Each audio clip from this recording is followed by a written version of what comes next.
Saudara Gadotri Pamungkas dengan judul Media Pembelajaran Berbasis Android menggunakan pendekatan STEAM untuk meningkatkan minat belajar basis data siswa SMK, kompetensi keahlian RPL. Nah, itu dapat dinyatakan tidak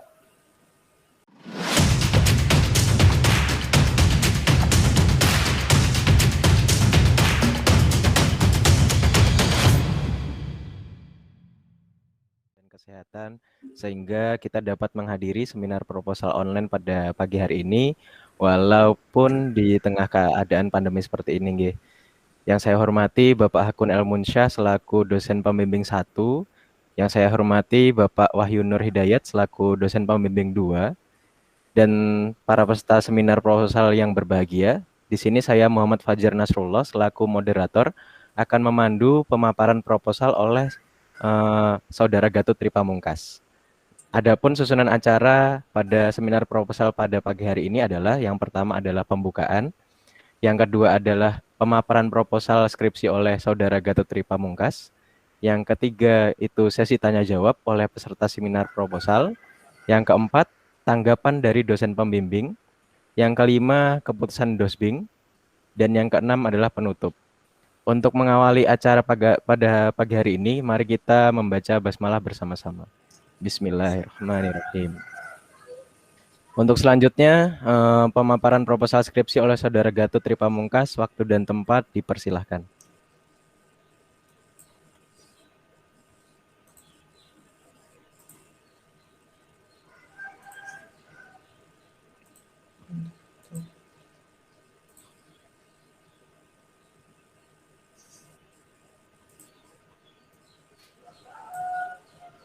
Assalamualaikum warahmatullahi wabarakatuh.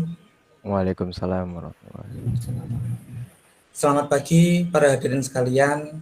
Yang saya hormati Bapak Hakun Elmunsyah selaku pembimbing 1, yang saya hormati Bapak Wahyu Nur Hidayat selaku pembimbing 2, dan yang saya hormati teman-teman semua yang telah menyempatkan diri hadir pada acara seminar proposal pada pagi hari ini. Perkenalkan, nama saya Gadotri Pamungkas. Di sini saya akan mempresentasikan proposal skripsi saya dengan judul Media Pembelajaran Berbasis Android menggunakan pendekatan STEAM untuk meningkatkan minat belajar basis data siswa SMK, kompetensi keahlian rekayasa perangkat lunak.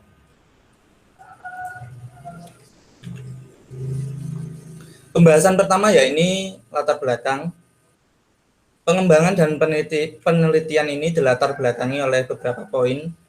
Pertama ya ini pandemi COVID-19 yang melanda saat ini. Pandemi COVID-19 mengakibatkan terhambatnya seluruh sektor, tidak terkecuali sektor pendidikan.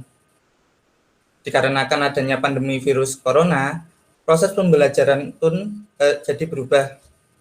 Seperti pada peraturan pemerintah melalui Kementerian Pendidikan dan Kebudayaan yang menerapkan pembelajaran dari rumah atau dapat disebut dengan learning from home, yang terutama bagi wilayah zona kuning, oranye, dan merah. Kemudian yang kedua ya ini adalah teknologi yang maju, di mana perkembangan teknologi pada beberapa dekade ini sangatlah cepat, di mana teknologi tersebut sering kita jumpai di kegiatan sehari-hari kita. Contohnya adalah smartphone, yang kini juga menjadi salah satu alat yang dapat kita gunakan sebagai penyimpanan berkas, pengoperasian, dan dapat digunakan sebagai sarana pembelajaran. Oleh sebab itu, penggunaan smartphone akan sering kita temui dalam sektor pendidikan.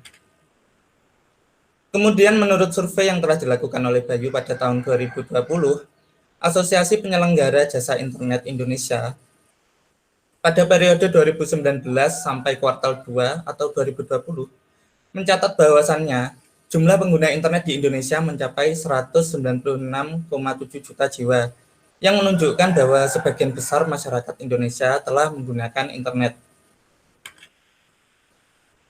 Kemudian yang berikutnya adalah hasil observasi yang telah saya lakukan pada beberapa sekolah SMK di daerah sekitar Malang, yaitu SMK Islam Batu, SMK 6, dan SMK 12, yang dimana pada hasil observasi tersebut menyatakan bahwa pengajar masih memberikan materi tentang basis data menggunakan media tradisional seperti lembar kerja praktek, media presentasi PowerPoint, dan modul belajar. Permasalahan mengenai media yang digunakan pengajar adalah kurangnya minat peserta didik dalam belajar materi basis data apabila masih menggunakan media tradisional tersebut. Kemudian yang kelima, pada penelitian Muftizar dan kawan-kawan pada tahun 2020 mengatakan bahwa minat dalam proses belajar dan mengajar itu sangatlah lekat kaitannya. Tanpa adanya minat, peserta didik tidak dapat mendapatkan hasil yang maksimal dari proses pembelajaran yang dilakukan nantinya. Sedangkan pada penelitian dan pengembangan ini bermuatan pendekatan STEAM.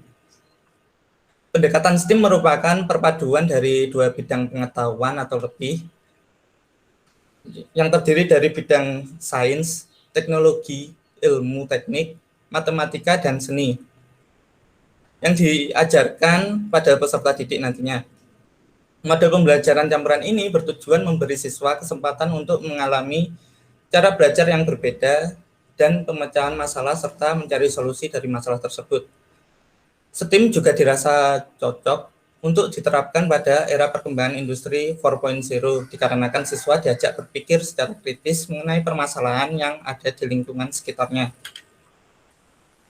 Adapun bahasan selanjutnya adalah tujuan pada pengembangan dan penelitian ini. Pertama, yakni pengajar dapat melakukan pembelajaran secara fleksibel dengan menggunakan media pembelajaran. Kedua, membantu memudahkan guru dalam kegiatan belajar dengan menggunakan media pembelajaran. Yang ketiga, mempermudah peserta didik dalam mempelajari materi yang digunakan dalam pembelajaran dengan menggunakan media pembelajaran. Kemudian yang keempat, meningkatkan minat peserta didik dalam belajar basis data dengan menggunakan media pembelajaran. Adapun spesifikasi yang dimiliki oleh produk bahan ajar yang dikembangkan ini, yakni pertama berbentuk mobile apps dengan platform Android yang dapat dioperasikan secara online. Mobile apps dapat diakses dengan smartphone Android versi 5.0 Lollipop dengan RAM 2 GB terdiri dari 3 menu, yaitu list materi, quiz, dan task course.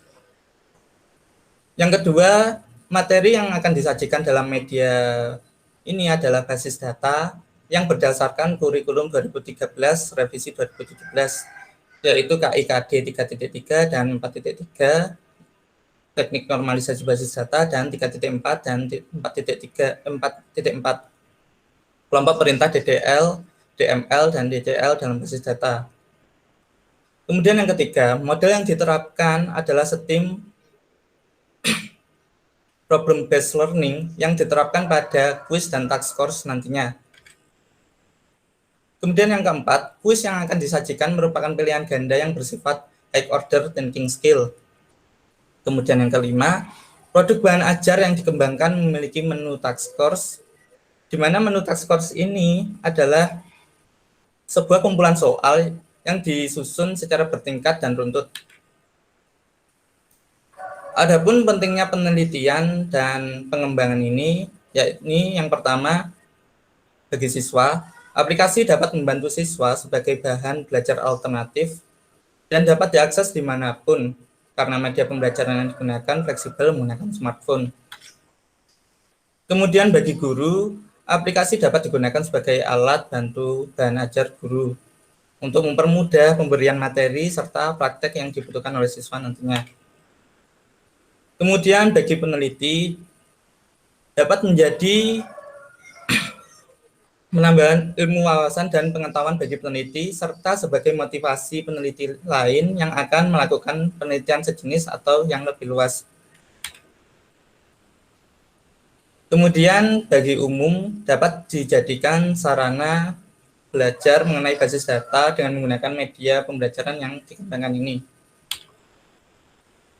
Adapun asumsi dalam pengembangan dan penelitian ini adalah sebagai berikut, yakni yang pertama, siswa SMK memiliki smartphone yang dapat digunakan untuk mengakses media pembelajaran ini. Kemudian yang kedua, siswa memiliki kuota yang cukup untuk menginstal aplikasi. Kemudian yang ketiga, siswa SMK sedang atau sudah menempuh mata pelajaran basis data. Yang keempat, siswa SMK menggunakan aplikasi mobile yang dikembangkan. Kemudian yang kelima, siswa dapat belajar menggunakan aplikasi yang dikembangkan. Sedangkan batasan dalam penelitian ini adalah sebagai berikut. Yang pertama, materi yang disajikan adalah basis data yang sudah dirumuskan berdasarkan kurikulum 2013, revisi 2017, yang berupa KIKD 3.3 dan 4.3, teknik normalisasi basis data, dan 3.4 dan 4.4, kelompok perintah DDL, DML, dan DTL. Kemudian yang kedua, konten yang disajikan pada media pembelajaran ini adalah teks, gambar, dan kuis pilihan ganda. Kemudian yang ketiga, produk aplikasi dari pengembangan ini dapat dijalankan di sistem operasi Android versi 5, yaitu Lollipop. Kemudian yang keempat, smartphone yang digunakan untuk menjalankan produk aplikasi minimal memiliki 2 GB RAM. Yang kelima, aplikasi produk hanya dapat dioperasikan secara online. Kemudian pada pembahasan kajian pustaka, pertama ya ini mengenai media pembelajaran. Penelitian oleh Warsita pada tahun 2018 menyatakan bahwa media pembelajaran adalah semua alat bantu atau benda yang dapat digunakan dalam pembelajaran dengan tujuan untuk menyampaikan pesan pembelajaran dari sumber kepada peserta didik. Kemudian dari Sungkono pada tahun 2012, media pembelajaran tak terbatas pada apa yang ada di dalam ruang kelas, tetapi meliputi segala sesuatu yang ada di lingkungan peserta didik, di mana peserta didik berinteraksi dan membantu proses belajar mengajar. Kemudian kajian pustaka mengenai minat. Dalam penelitian Nur Hasanah dan Sugandi pada tahun 2016 menyatakan bahwa minat pada dasarnya adalah penerimaan suatu hubungan antara diri sendiri dengan suatu objek yang ada di luar diri. Hubungan tersebut berbanding lurus dengan minat, di mana apabila semakin kuat, besar atau dekat hubungan tersebut, semakin besar minat itu pula. Selanjutnya dalam penelitian Maulidina dan Bakti pada tahun 2020 menyatakan bahwa minat juga merupakan sebuah perangkat mental yang terdiri dari campuran perasaan, harapan, pendirian, prasangka, dan rasa takut. Karena minat adalah kondisi mental yang menghasilkan respon tertarik atau positif terhadap suatu situasi atau objek. Kajian pustaka mengenai STEAM atau dapat disebut dengan pendekatan STEAM. Pendidikan dengan pendekatan STEAM biasanya menggunakan model pembelajaran campuran baru yang menggabungkan pengajaran kelas tradisional dengan pembelajaran online dan aktivitas pembelajaran langsung. Kemudian pada penelitian Moon pada tahun 2013, model pembelajaran campuran ini bertujuan memberi siswa kesempatan untuk mengalami cara belajar yang berbeda dan pemecahan masalah serta mencari solusi dari masalah tersebut. Adapun bahasan berikutnya yaitu penelitian yang relevan. Pertama dari Muftizar dan kawan-kawan dengan judul Perancangan Media Interaktif, Logika Pemrograman untuk Menarik Minat Belajar Siswa pada SMK Negeri 1 Masjid Raya. Pada penelitian ini memiliki kesamaan tujuan yang dimana untuk mengetahui pengaruh media terhadap minat siswa terhadap pembelajaran. Kemudian yang kedua, dalam penelitian oleh Faiza Hakim pada tahun 2016 dengan judul Pengembangan Media Pembelajaran Basis Data Berbasis Android untuk kelas 11 di SMK Negeri Surabaya. Penelitian ini memiliki kesamaan, yaitu pengembangan media pembelajaran berbasis Android dengan materi yang dibawakan juga sama, yaitu basis data. Kemudian ada penelitian dari negara dan kawan-kawan pada tahun 2019 dengan judul Meningkatkan Minat Belajar Siswa Melalui Pemanfaatan Media Belajar Berbasis Android Menggunakan Meet App Inventor. Pada penelitian ini memiliki kesamaan tujuan yang dimana untuk mengetahui pengaruh media terhadap minat siswa terhadap pembelajaran. Kemudian pada penelitian dan pengembangan ini menggunakan model pengembangan design thinking yang terdiri dari 5 tahapan, yaitu tahapan pertama empathize, tahapan kedua define, tahapan ketiga ideate, kemudian tahapan keempat prototype, dan tahapan yang terakhir adalah tes. Pada tahapan pertama yaitu tahapan empathize, pada tahapan ini berguna untuk mendapatkan pemahaman empatik tentang masalah yang dicoba untuk diselesaikan.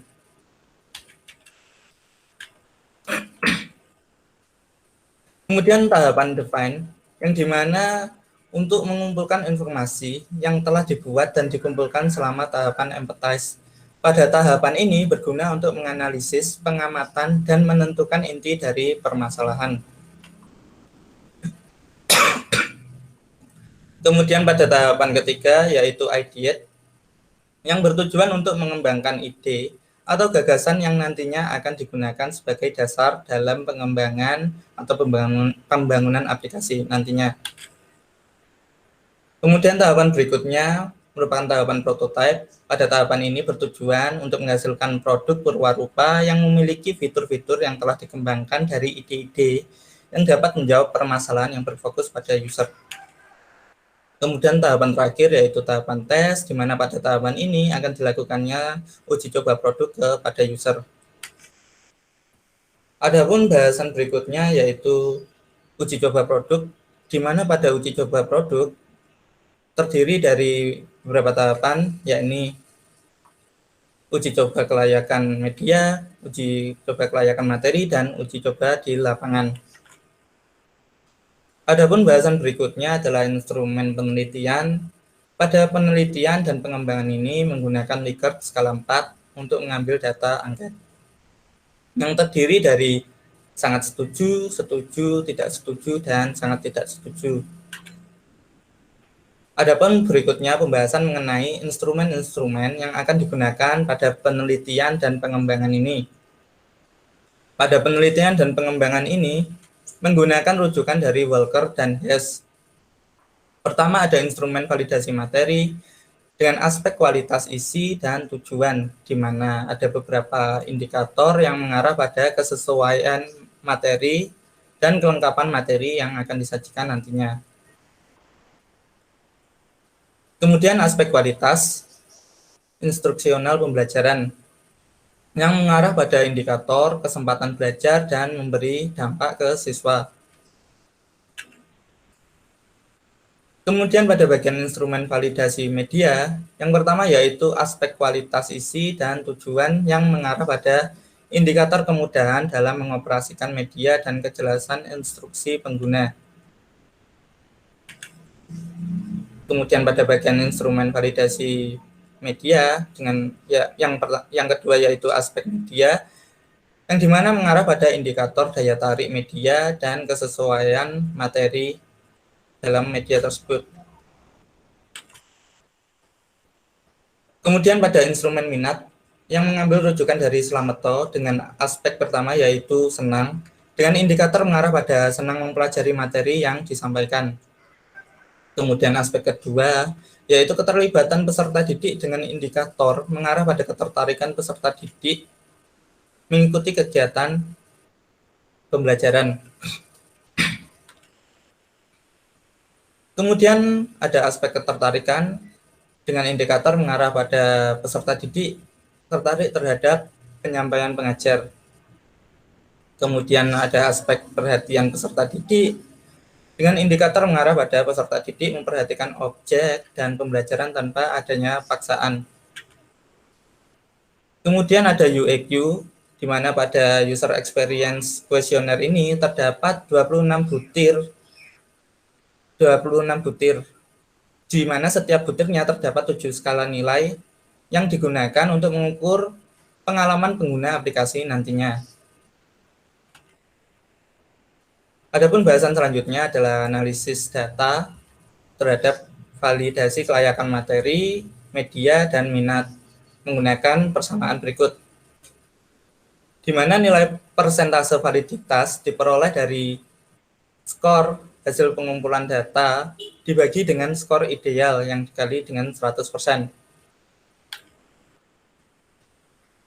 Dalam hasil analisis data kelayakan materi dan media terdapat 4 kriteria yang terdiri dari sangat valid, cukup valid, kurang valid, dan tidak valid. yang dilihat dari persentasenya sebagai berikut. Kemudian dalam hasil analisis data kriteria minat belajar, terdapat 4 kriteria yang terdiri dari kriteria tinggi, cukup tinggi, rendah, dan sangat rendah, yang dapat dilihat dari persentasenya sebagai berikut.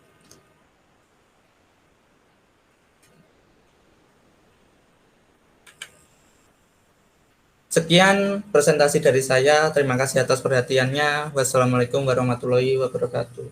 Waalaikumsalam. Waalaikumsalam warahmatullahi wabarakatuh. Baik, itu tadi pemaparan proposal skripsi dari Saudara Gatot Tri Pamungkas. Untuk selanjutnya, ini masuk sesi tanya jawab. Saya beri mungkin ada 3 pertanyaan ya dari peserta, boleh ditanyakan. Yang ingin bertanya silahkan mengangkat tangan atau bisa langsung membuka mic-nya ya. Monggo silahkan teman-teman.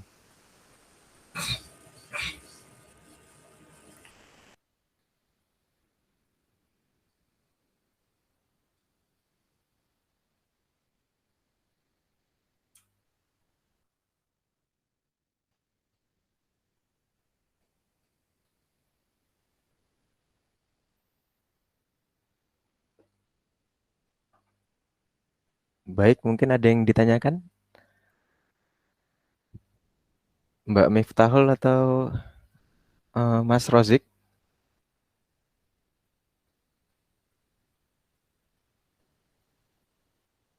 Silahkan.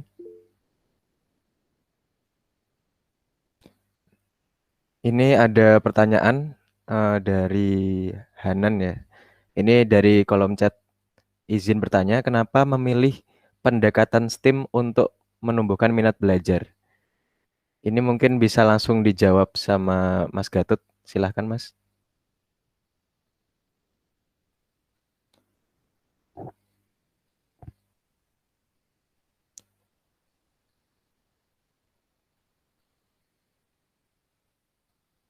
Silakan Mas Gatot bisa menjawab.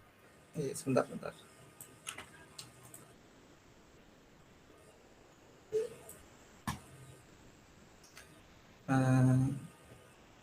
Menjawab pertanyaan dari Ananta Giudin, kenapa memilih pendekatan STEAM untuk meningkatkan minat belajar?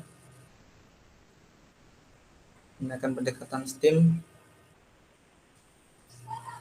dikarenakan pendekatan STEAM itu menggunakan 2 bidang pengetahuan atau lebih, di mana pencampuran 2 bidang pengetahuan itu akan menarik keingintahuan siswa terhadap materi yang akan dipelajari nantinya, di mana materi-materi yang di bidang yang baru tersebut akan menarik keinginan siswa tersebut dalam mempelajari materi yang sebenarnya yang terfokus pada materi tersebut.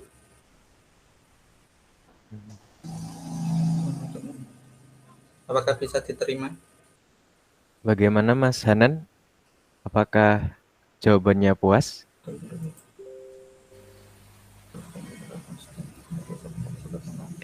Ya, sepertinya sudah puas nggih. Jadi ini masuk ke pertanyaan kedua. Mungkin ada teman-teman yang mau bertanya? Bertanya lagi? Oh iya, teman-teman ini mengingatkan sambil menunggu pertanyaan dari teman-teman. Ini mohon diisi absensi ya di kolom chat. Ini sudah saya share linknya. Mohon diisi. Oke, kita lanjut lagi. Mungkin ada yang mau bertanya bisa mengangkat tangan. Mungkin saya Mas Fajar. Oke, silakan Mas Johan. Ya, perkenalkan nama saya Johan dari PTI tahun 2017. Saya ingin menanyakan ke Mas Gatot, kenapa alasan penggunaan model design thinking pada skripsinya Mas Gatot? Mungkin itu saja. Oke. Monggo Mas Gatot bisa dijawab. Menggunakan model design thinking karena menurut saya model design thinking ini sudah memenuhi syarat untuk dijadikan model development karena tahapan-tahapannya sudah tersusun rapi dan terdapat tahapan prototipe yang di dalamnya dijadikan tahapan untuk membuat program nantinya. Yang dimana pada 2 tahapan pertama, empathize dan define, untuk mengetahui kebutuhan karakteristik siswa, karena tahapan awal tersebut berfokus pada karakteristik siswa, jadi pengembangan aplikasi akan lebih mengenai target permasalahan nantinya. Seperti itu. Ya, bagaimana Mas Johan atas jawabannya? Terima kasih.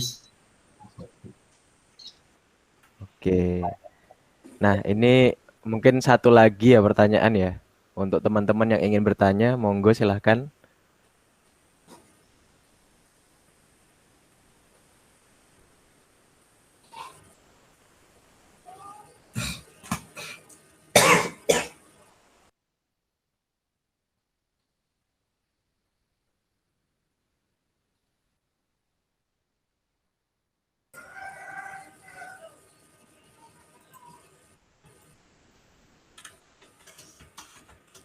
Monggo, mungkin ada Mas Eko atau Mas Luki mau bertanya, silahkan. Ya, saya Luki Reza Ulfikar Amarli Januar.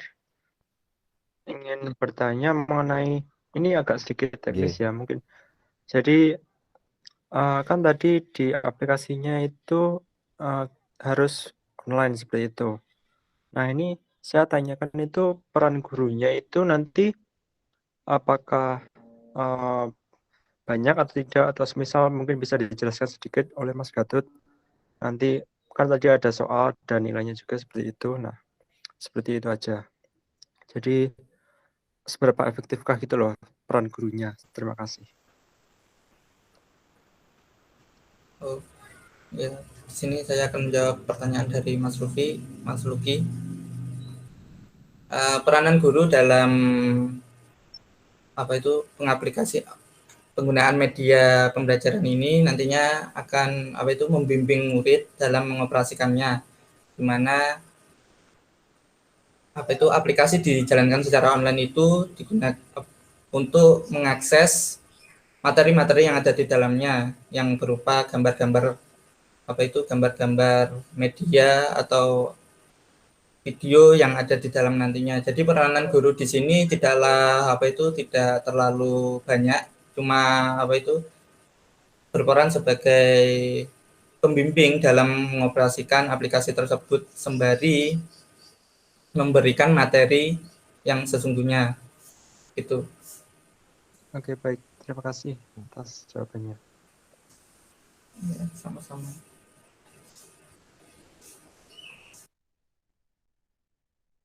Para peserta yang sudah bertanya. Jadi selanjutnya kita masuk ke susunan acara berikutnya, yaitu tanggapan dari dosen pembimbing. Kepada Bapak Wahyu atau Bapak Hakun, saya persilahkan bisa mengomentari, Pak. Silakan Pak Wahyu dulu ya. Langsung itu. Nggih. Injil Pak Kun, mohon izin terlebih dahulu. Ya, Assalamualaikum warahmatullahi wabarakatuh. Waalaikumsalam warahmatullahi wabarakatuh. Ya, semoga sehat semua peserta seminar proposal Saudara Gatot Tri Pamungkas.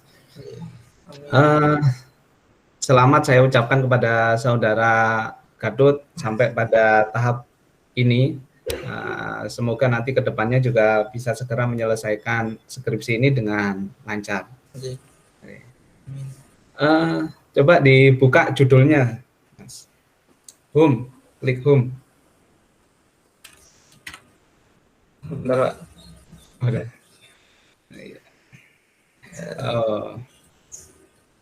Bentar.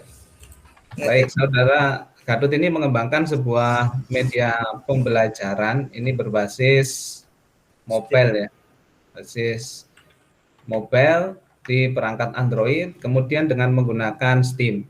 Nah, di sini ada beberapa hal yang saya apresiasi, yaitu sudah berani menggunakan atau memanfaatkan beberapa model atau pendekatan dalam media yang dikembangkan. Jadi kita itu berbeda sama teknisi, berbeda sama programmer, karena kita berada di wilayah kependidikan, maka seharusnya kita lebih bisa untuk meng-create sebuah media pembelajaran yang nuansa pendidikannya atau dasar teologinya itu jelas gitu. Nah, di sini Anda tidak sekedar mengembangkan mobile learning. Di luaran sana, di luar prodi kita untuk mengembangkan mobile learning itu bisa-bisa saja. Tapi konsep dari apa yang ada di mobile learningnya itu ada variabel-variabel apa saja, kemudian keunggulan-keunggulan pedagogik apa saja yang ada, itu seharusnya memang mahasiswa pendidikan teknik informatika di sini ahlinya. Nah, jadi ini sudah terobosan yang baik untuk menggunakan pendekatan STEAM. Ya, STEAM ya ini ya. Iya, STEM. Bukan STEM ya, STEAM. Nah, untuk meningkatkan minat belajar basis data, terutama di masa pandemi ini. Nah, di sini yang saya mau pastikan terlebih dahulu untuk pemahaman terkait dengan STEAM-nya sendiri. Apa yang sebenarnya Gadot pahami terkait dengan STEAM ini? Di STEM itu pendekatan yang berbasis penggabungan dari dua bidang pengetahuan atau lebih, yang dimana nantinya akan diterapkan pada suatu problem based learning gitu, studi kasus mengenai lingkungan sekitar dari siswa atau peserta didik tersebut, Pak.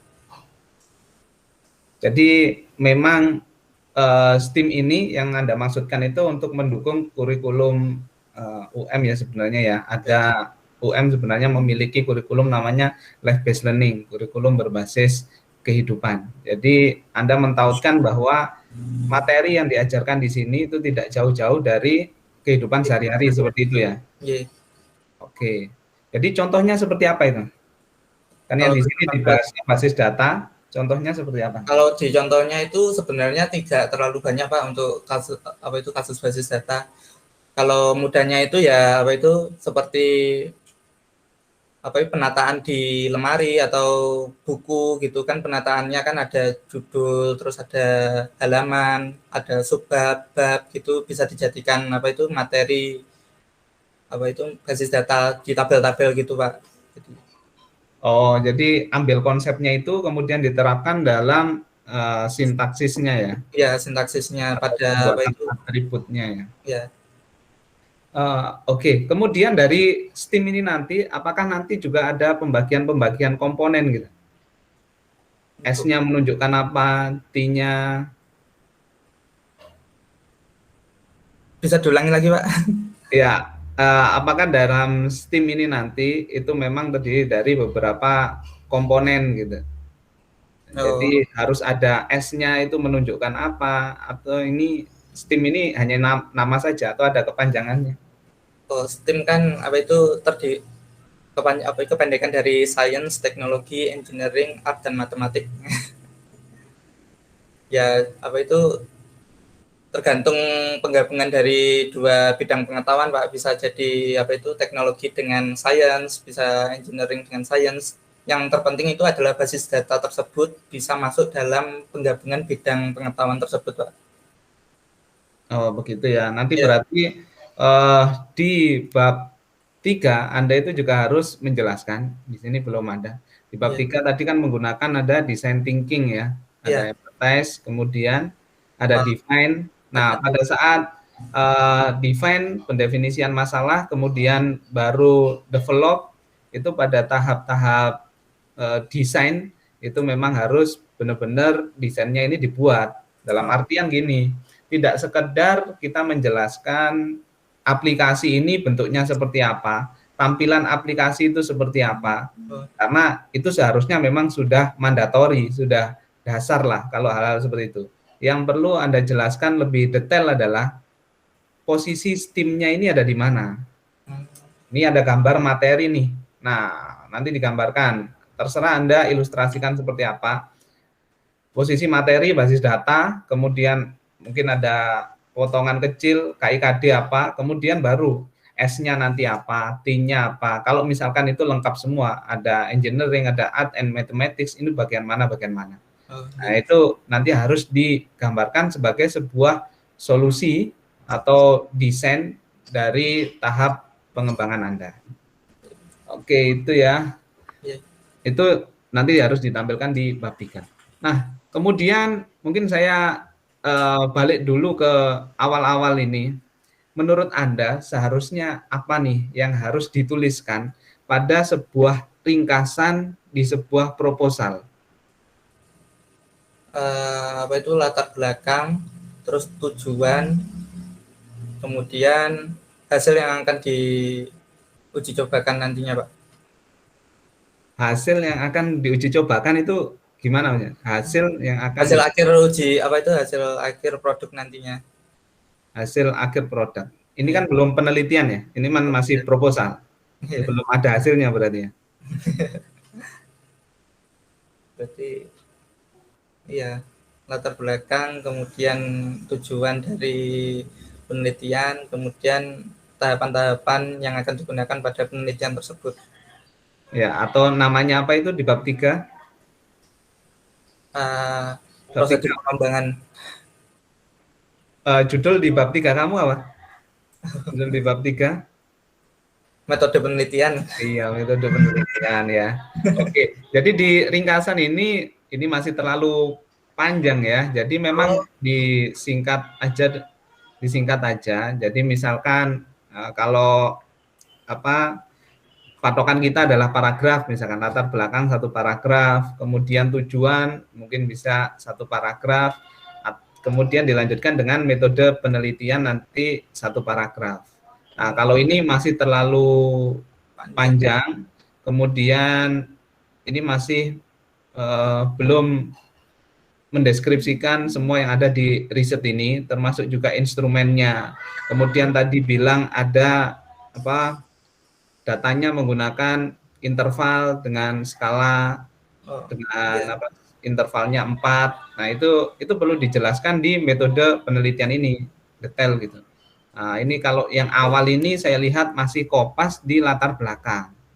Nah, apa gunanya? Jadi di ringkasan itu kalau bisa memang dibuat kata sendiri untuk benar-benar meringkas latar belakangnya apa, jangan dikopas di latar belakang ya. Yeah. Oke. Itu. Kemudian di pendahuluan di sini Anda melakukan survei ini di mana? Atau surveinya berbasis apa pustaka atau memang terjun ke lapangan juga? Yang apa itu yang satu pustaka yang pertama itu terjun di lapangan, yang kedua dan yang ketiga itu dari pustaka yang baru-baru ini, Pak, dari 2019 dan 2020. Oke, jadi kalau dasarnya adalah pustaka di tahun 2019, 2020 berarti memang sudah ada penelitian sejenis ya? Iya. Ya. Oke, dari studi pustaka itu dulu apa yang Anda peroleh? Dari studi pustaka yang saya peroleh itu apa itu bahwasannya media yang digunakan itu masih tradisional dan perlu adanya pengembangan aplikasi pada basis data ini, Pak. Tradisional itu batasannya apa? Tradisional itu ya masih menggunakan papan, masih menggunakan buku, masih belum menggunakan teknologi seperti media elektronik gitu, Pak. Oke, mungkin itu relate dengan tahunnya ya, karena tidak pandemi kemudian tatap muka ya. Iya. Oke lah, berarti ya itu ya. Sebenarnya tidak ada masalah di sana. Iya. Kalau yang rujukan ada media pembelajaran, tadi kan disampaikan di riset terdahulu ada pengembangan media yang juga sama nih. Iya. Ya. Kira-kira perbedaannya dengan media yang akan Anda kembangkan ini apa? Perbedaannya itu ada di task course itu, Pak, menu task course itu. Jadi apa itu ada soal yang disusun secara bertingkat itu, Pak, dari yang mudah sampai yang studi kasusnya itu agak susah gitu. Oh gitu ya? Iya. Soalnya dari beberapa apa itu riset yang saya ambil dari pustaka tersebut, media yang dikembangkan tersebut sebatas materi dan kuis saja, Pak. Materi dan kuis saja. Oke. Sekaligus menyambung nih, kalau misalkan killing fiturnya atau yang Anda unggulkan di media ini adalah memang di studi kasusnya atau soal-soalnya. Tadi disampaikan soalnya itu berbasis HOTS ya. Basis panas gitu. Basis apa nih HOTS ini? High order thinking skill. Oh, high order thinking skill. Apa yang sebenarnya Anda ketahui terkait dengan HOTS ini? HOTS itu terdiri dari apa itu, Pak? Hanya apa? bahan apa itu creating, evaluasi, apa itu membuat, terus mengevaluasi, menganalisis dan mengaplikasikannya, Pak. Kalau high order thinking skill itu. Apa itu maksudnya itu? Jadi kalau membuat ya apa itu siswa dalam menjawab pertanyaan membuat terlebih dahulu apa itu peta permasalahannya seperti apa, kemudian mengevaluasi permasalahannya itu apa saja dan menganalisisnya, Pak. Kemudian diaplikasikan pada permasalahan tersebut untuk menyelesaikan masalah tersebut, Pak.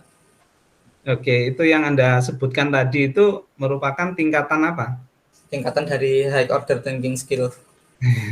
Tingkatan dari komponen apa nih? Dari komponen kognitif, psikomotorik, afektif, atau apa nih? Dari apa itu gabungan dari psikomotorik dan afektif, Pak. Gabungan dari psikomotorik itu apa sih?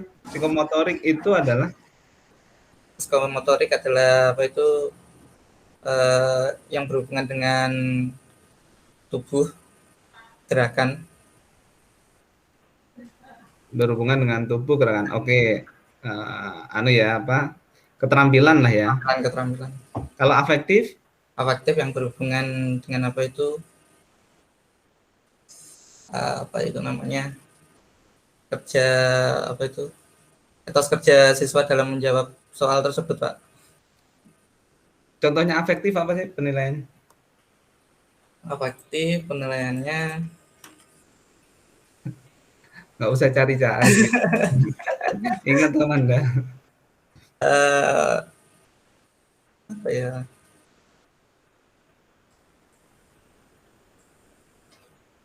Afektif. Sikap, Pak. Afektif itu. Sikap ya, afektif sikap. Berarti Anda di sini fokusnya adalah high order thinking skill untuk psikomotorik dan afektif ya. Ya. Ya, berarti untuk keterampilan dan sikap. Ya. Ya, sudah benar ya? Ya. Sudah benar, yakin? Ya. Ya, berarti di sini tidak ada pengetahuannya, langsung praktek, langsung sikapnya yang dinilai ya. Ya, kalau pengetahuannya dari materi tersebut, Pak. Ya. Jadi menurut Anda yang high order thinking skill yang Anda sebutkan tadi itu dari psikomotorik sama afektif ya? Ya. Ya. Jadi memang HOTS ini perlu Anda pelajari lebih lanjut karena yang Anda sampaikan itu tidak tepat.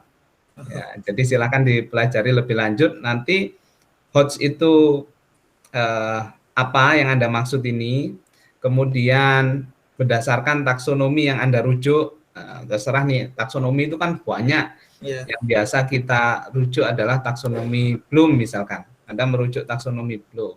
Oke, di kognitifnya taksonomi Bloom ini urut-urutannya apa saja. Nah, kemudian psikomotorik, afektif nanti bisa membandingkan. Nah, kemudian bagaimana cara membuat soal yang mulai dari applying, kemudian analyze, kemudian evaluating and creating, ini bagaimana cara membuat soalnya. Anda harus punya pedoman namanya KKO. Nanti dicari ya kamusnya KKO. Apa itu? Apa kamus apa KKO? Tahu? Nggak tahu ya? Pernah mendengar ya? Belum. Nanti dicari kamusnya KKO sehingga jangan sampai salah dalam membuat soal. Anda menentukan KKO itu bantuan bagi kita untuk menentukan itu ada di level apa atau level berapa. Jadi itu KKO-nya nanti dicari sehingga tidak salah dalam mengembangkan soal. HOTS-nya nanti dipelajari lagi. Oke, lanjut saja ke bab 3. Di sini Anda mengambil sebuah metode pengembangan yang saya bilang oke, karena tidak banyak juga digunakan oleh kakak tingkat Anda, sehingga Anda di sini dianggap berani untuk keluar mencari metode atau model-model pengembangan yang baru ya. Baru.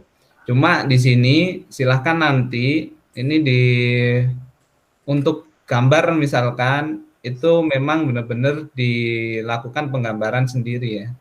Jadi diilustrasikan. Oke, modelnya kita ngambil design thinking, rujukannya dari siapa, untuk gambar semuanya ini memang diharapkan menggambar sendiri gitu, gambar sendiri. Agar ya kalau ngambilnya dari internet kemudian nanti kelupaan disubmit ke jurnal, kita nanti bisa kena ini hak cipta ya, karena memang tidak boleh. Nah, di sini ada empathize. Apa yang Anda lakukan untuk mendapatkan empati atau data awal ini di tahapan empathize? Melakukan survei terhadap siswa, kemudian mencari permasalahan yang ada pada siswa tersebut, Pak. Jadi, Anda temukan ya permasalahan di pembelajaran ini ya? Iya, saya temukan pada waktu KPL juga, itu minat siswa kurang dan memang benar apa adanya, kalau menggunakan media tradisional itu memang kurang minatnya, Pak. Anda kan KPL di masa pandemi. Iya, waktu itu ada satu pertemuan gitu, Pak. Jadi pertemuan secara langsung gitu. Ya, Saya observasi di sana. Oke, KPL-nya kan secara pandemi. Kemudian Anda bilang kalau medianya konvensional. Apa tidak menggunakan LMS? Tidak, Pak. Tidak.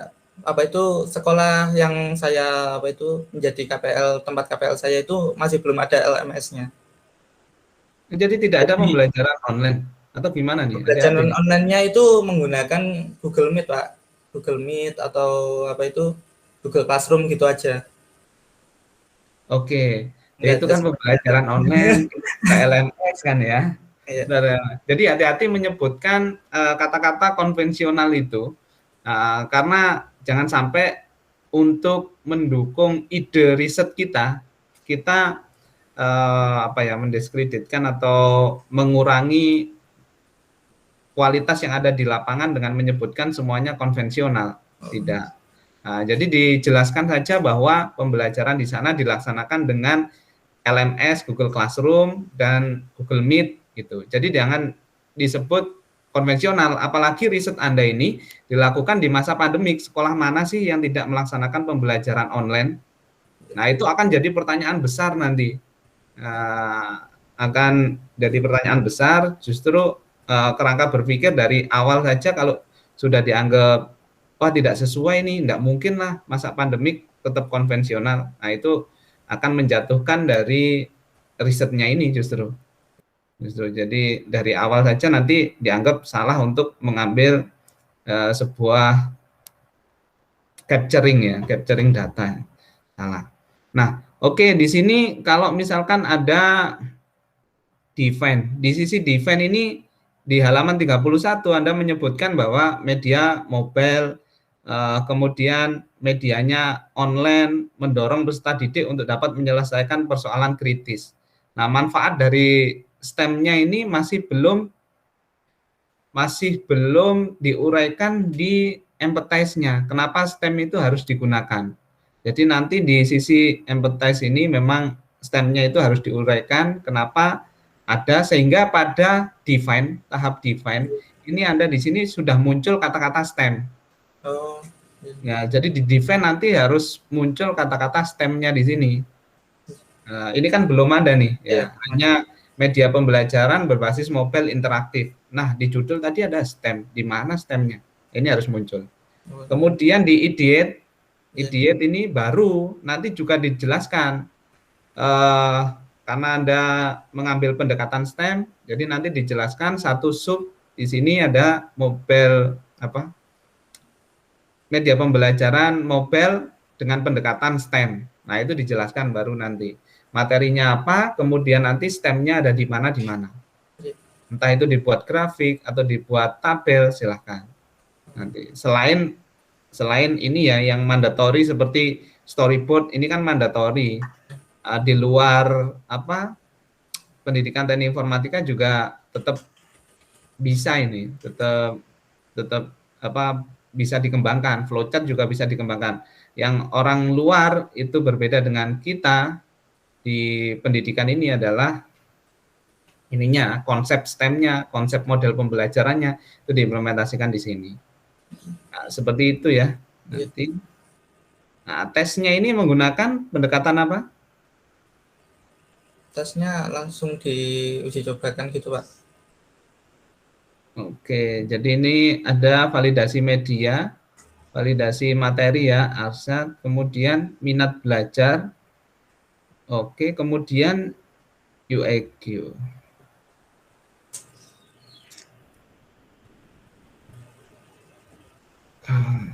Oke, sepertinya itu saja, Gadut. Iya. Yang bab 3 itu benar-benar diolah, pemahaman HOTS tadi itu juga ditambah lagi, dicari lagi referensinya. Kemudian juga untuk formatting, ya saya tuliskan di Sisinta, nanti silahkan dilihat. Termasuk juga numbering. Numbering ini memang dari awal ya, untuk semuanya saja itu sudah mulai disusun. Termasuk mulai dari menyusun proposal, itu memang numbering disusun. Mana yang berada di tengah, jenis hurufnya ini apa, semuanya kan TNR. Jadi memang benar-benar TNR ini masih kalibri dan lain sebagainya, masih kacau balau. Itu tolong dibenarkan. Kemudian waktu revisi nanti ini di lembar persetujuan nanti dilengkapi untuk tanda tangan. Siap. Oke, seperti itu saja Gadut. Sukses untuk selanjutnya. Saya kembalikan ke moderator. Silakan Mas Fajar. Baik Pak, terima kasih Bapak Wahyu. Mungkin bisa langsung Bapak Hakun memberi tanggapan Pak, silahkan. Ya, terima kasih Fajar. Ya, Gadut selamat ya. Setelah ulang-ulang terus akhirnya bisa maju juga akhirnya. Iya Pak. Nah ini contoh tidak putus asa ya. Karena kadang cepat responnya pembimbing itu kadang lambat banget ya, itulah seni ya. Karena kami membimbing itu bukan saja satu orang ya, tapi banyak itu. Kemudian tugasnya juga banyak ya, mulai dari ngisi BKD, ya, ngisi apa, si Sinta, macam-macam tuntutan yang harus nomor satu semua. Itu kadang-kadang kami berdua juga hang ya. Nah, tagihan-tagihannya cukup banyak. Ya. Ini model yang cukup bagus juga ya kalau kita lihat nanti sidang itu pertanyaannya pendek-pendek dan sedikit, maka harus kita isi kupas habis ya dari pembimbing. Itu ya, akan menjadikan suatu kebiasaan ini yang menarik sehingga audien akan lebih banyak tahu, kemudian Gadut pun akan lebih tergali ya. Tapi sebenarnya kalau sebagai pembimbing itu ingin sekali dari audien itu banyak bertanya sehingga tahu ya apa yang harus dilakukan ya. Sehingga biasanya kami itu akan menggarisbawahi hal-hal yang masih ambigu ya, sehingga kita semua dapat kejelasan yang optimal. Ada kata kunci ya di dalam satu judul yang pasti dikupas ya. Mau di seminar kah ya, mau di ujian kah ya, atau di diskusi ya, pasti akan terkupas ya. Kira-kira Gadut dari judul itu apa yang menjadikan hal yang terkupas itu? Pendekatan STEM-nya itu Pak, STEM. Ya, pendekatan STEM pasti menjadikan hal yang menarik. Ya, pasti banyak menjadikan pertanyaan. Maka banyak hal yang harus diungkap juga di dalam tulisan Gadut tentang STEM itu. Terus bagaimana optimismenya itu menjadikan STEM itu erat dikaitkan dengan minat belajar, terutama di RPL itu. Dari sisi apanya itu? Dari sisi itu Pak, apa itu pengembangan basis datanya nanti Pak. Soalnya apa itu siswa lebih minat apabila mereka memahami materi. Pengembangan basis data berarti kita mengembangkan basis data kah di situ? di apa itu di materi-materi selanjutnya Pak, karena materi yang saya ambil kan materi yang di awal-awal itu. Kemudian saya masukkan di pendekatan STEM itu agar siswa itu menangkap materi-materi yang saya sampaikan tersebut.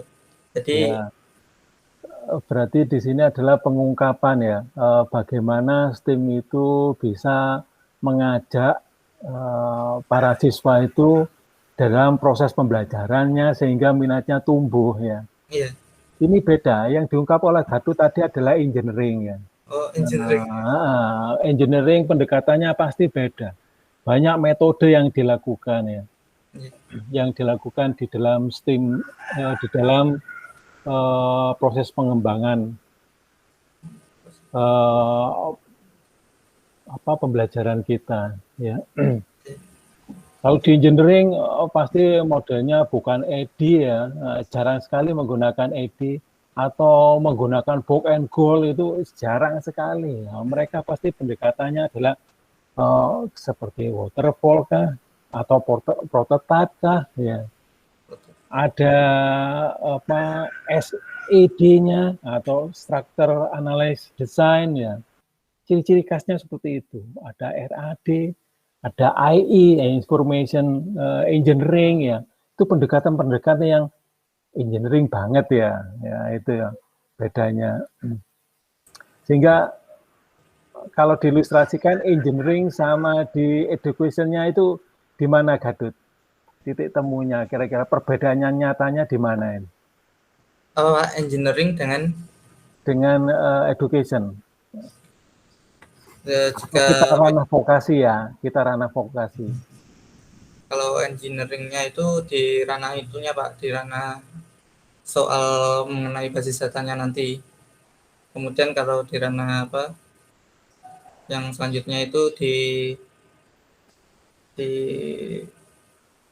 lingkungan sekitarnya gitu Pak. Jadi apa itu mengambil dari lingkungan sekitar gitu. Ya, ini akibat latar belakangnya kurang optimal ya. Iya Pak. Kalau kita bisa membedakan di basis data itu bagaimana mengajarkan basis data secara optimal. Medianya seperti apa? Nah, kita bisa mengembangkan lewat RID, ya ED ya misalnya. Tapi bagaimana kita mengembangkan suatu database ya agar database tersebut bisa sangat optimal dalam suatu sistem informasi dengan efektif dan efisien, maka metodenya bisa menggunakan macam-macam ya seperti IE tadi, information engineering kah ya atau waterfall ya. Ini jadi suatu hal yang berbeda bagaimana membuat database-nya ya. Terus yang di vokasinya bagaimana kita memahamkan ya database pada peserta didik. Nah, sangat beda loh itu ya. Itu yang seringkali penjelasannya di Gadot itu masih ambigu ya, cenderung di engineering. Ya. Kira-kira bagaimana implementasinya STEM itu terhadap media yang akan dilakukan, Gadot? Kalau implementasi STEM-nya itu nanti akan saya implementasikan pada soalnya nanti Pak, soal yang ada di kuis sama yang ada di task course, di mana akan menggunakan pendekatan problem based learning, di mana diisi dengan studi-studi kasus nantinya. Ya. Terus apa bedanya kalau dikaitkan dengan problem based learning aja? Kenapa kok tidak dibilangin aja problem based learning ya? Beres kan? Apa bedanya?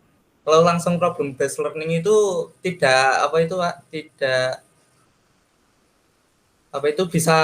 bisa nggak ada bidang lain dari soal-soalnya nantinya Pak. Kalau ada STEM-nya nanti kan ada penggabungan dari beberapa bidang pengetahuan gitu Pak. Tidak mesti, kadang-kadang kalau 1-2 kita berikan apersepsi ya, berarti kita mengkaitkan ya materi yang kita berikan itu dengan hal yang dekat keseharian kita, dekat keseharian dari peserta didik. Nah, berarti kan itu mengkaitkan dengan ilmu yang lain ya. Maka di sini sering mencerminkan bagaimana kita mengkaitkan dengan sains, ya. Satu itu, bagaimana kita mengkaitkan tadi itu dengan teknologi, ya, yang akan kita gunakan. Misalnya database, maka teknologinya yang akan kita kembangkan itu dengan perangkat lunak apa. Nah, itu adalah satu hal yang mengungkapkan teknologi. Ya. Terus bagaimana setelah mengetahui pembuatan itu dilakukan, kemudian kita mengembangkan itu, ada engineering-nya. Ya. Tapi bagaimana supaya tadi itu tidak kaku, ya. Maka kita kaitkan dengan cara penjelasannya dengan arts, ya, dengan seni, ya, dengan seni, yaitu kita kaitkan dengan hal-hal yang harus lewat sini sehingga security-nya lebih bagus, ya, pengembangan database-nya dengan alur seperti ini menjadikan lebih panjang dikit tapi lebih safe. Nah, misalnya seperti itu. Nah, adalah bentuk seni-seni yang bisa kita lakukan, memberikan ilustrasi pada siswa kita bagaimana menjadi lebih tidak kaku lagi. Nah, itu yang kita gunakan. Kemudian maths-nya dari M, ya, bisa kita perjelas bahwa pendekatan matematik itu tinggal 1 tambah 1 sama dengan 2. Ya. Nah, bagaimana ilustrasi di database-nya itu, ya, itu kita tekankan semacam seperti itu. Nah, itulah STEAM, ya. Ya.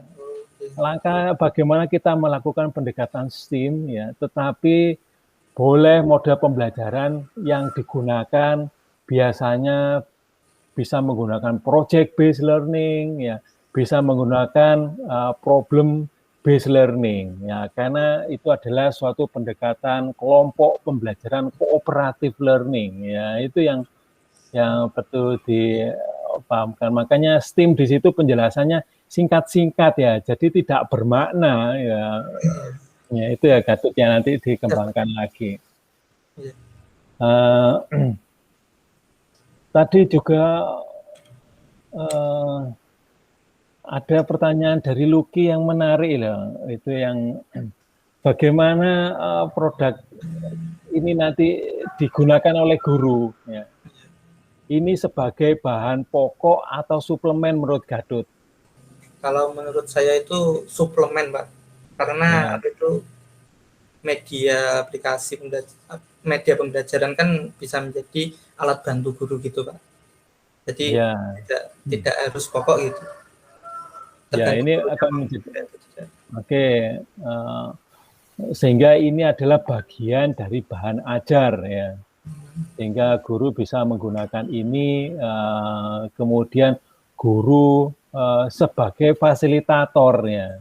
Nah, sehingga mengajak anak-anak menggunakan media ini, kemudian mereka berkreasi dengan gaya STEAM-nya, ya. Kemudian guru kalau ada yang tidak jelas, maka tinggal menunggu aja dari respon para siswa. Itu adalah fasilitator. Ya. Oleh karena itu, ini yang menjadikan suatu suplemen. Nah, bagaimana cara menggunakan produk ini guru ini? Kalau ini dijadikan suatu bagian. Kalau suplemen kan medianya bisa beberapa, ya. Ya. Tapi bagaimana supaya efektif itu guru itu menggunakan produkmu, Gatot? Itu, Pak, dari soal yang diberikan guru dapat dapat menyontoh soal yang ada di aplikasi tersebut atau dapat menggunakan aplikasinya langsung gitu, Pak. Jadi murid diajak melihat aplikasi, terus diajak mengerjakan aplikasi yang soal tersebut sudah problem based learning gitu, Pak. Jadi guru nanti tinggal membimbing murid dalam mengaplikasikan soal-soal tersebut, Pak, untuk menjawabnya gitu. Ya, artinya di dalam produk Gatot itu kan ada introduction, ya, ada pengetahuan, ada mengajarkan keterampilan, ya, kemudian ada persoalan untuk evaluasi. Nah, persoalan untuk evaluasi itu di satu kesatuan. Tapi bagaimana supaya guru itu bisa tahu kapan menggunakan, kapan tidak. Oh, Apa yang harus ditambahkan, Gadot? Agar pertanyaan Luki tadi menjadi lebih operasional. digunakan saat saat guru ingin mengetes kemampuan peserta didiknya, Pak, apabila ingin melanjutkan ke materi selanjutnya atau masih bingung di materi yang sekarang ini. Jadi menggunakan problem based learning itu. Sama Gadot ya di PPL ya. Maka sebelum menggunakan pembelajaran kan sudah ada medianya nih. Yeah. Tapi apa satu lagi ya yang dibutuhkan ya persyaratan agar pembelajaran saya itu nanti bisa terskenariokan dengan baik. Apa kira-kira? Apa ya? Loh, di PPL kamu kan barusan PPL, Gadot. Iya. Itu apa tuh? Lupa namanya. Ya RPP. Ya RPP. Itu harus kamu gunakan itu, Gadot. Maka nanti ada PR lagi nanti setelah selesai itu harus kamu tambahkan di lampiran RPP ya. Oh iya. Dicatat itu. Ya. Oke, tadi banyak hal ya yang bisa diilustrasikan oleh Pak Wahyu Nur ya tentang bagaimana hasil belajar itu dibaca ya. Maka harus 3 hal yang harus dicermati. Makanya nanti dibahas sedikit lah karena tadi banyak mengandung HOTS ya. HOTS itu tentu berkaitan dengan pemotretan hasil belajar ya, evaluasi. Maka hasil belajar itu mesti dipotret 3 hal ya, HOTS-nya itu, yaitu afektif, kognitif, afektif ya, dan psikomotorik ya. Di HOTS-nya itu dari apa itu ya. Nah, banyak hal yang nanti bisa dilakukan ya untuk memotret suatu keberhasilan pembelajaran dari 3 ranah tadi. Nah, yaitu dengan menggunakan ranahnya siapa ini. Nah, itu tambahkan di kajian teori ya. Oke, saya kira itu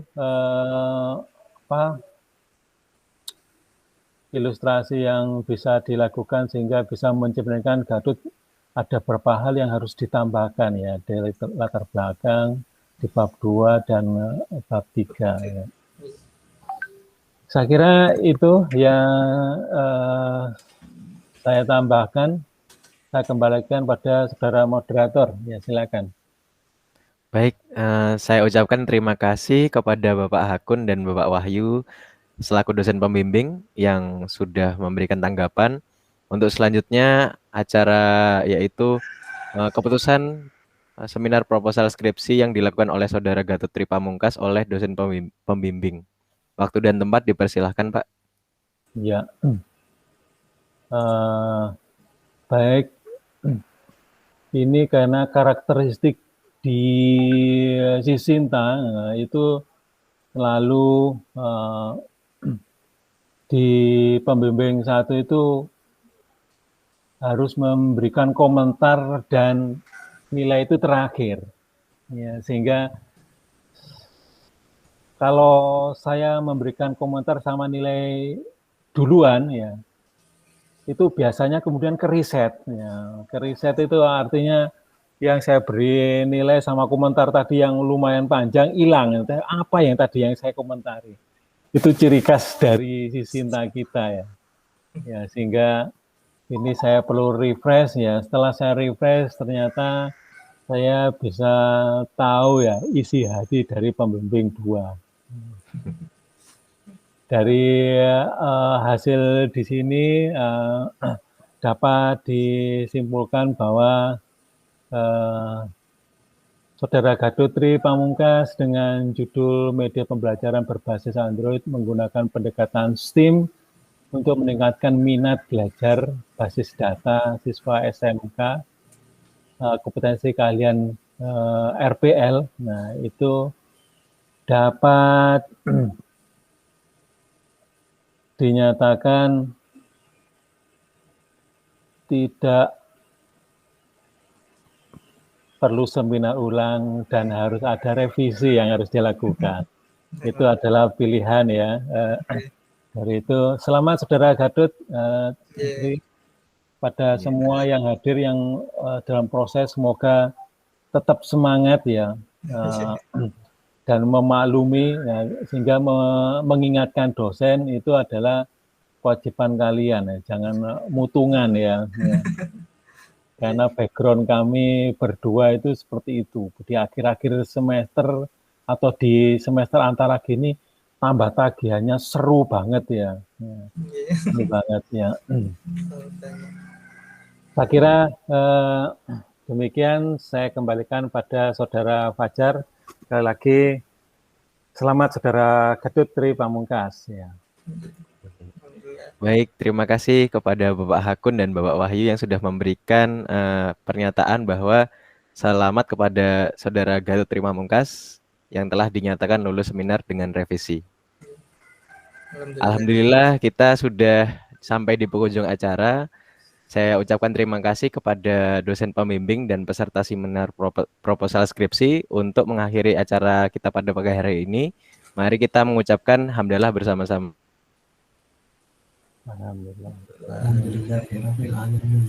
Saya Fajar selaku moderator mohon maaf apabila terdapat kesalahan dalam membantu dan memandu jalannya acara seminar proposal skripsi. Billahi taufik wal hidayah. Wassalamualaikum warahmatullahi wabarakatuh. Waalaikumsalam warahmatullahi wabarakatuh. Selamat Gadot. Selamat Gadot. Selamat Gadot. Ya Pak. Saya live dulu, nanti ketemu dengan Pak Wahyu di room yang berbeda. Terima kasih Pak Hakun. Ya, terima kasih Pak Hakun. Ya, assalamualaikum warahmatullahi wabarakatuh. Waalaikumsalam. Warahmatullahi wabarakatuh.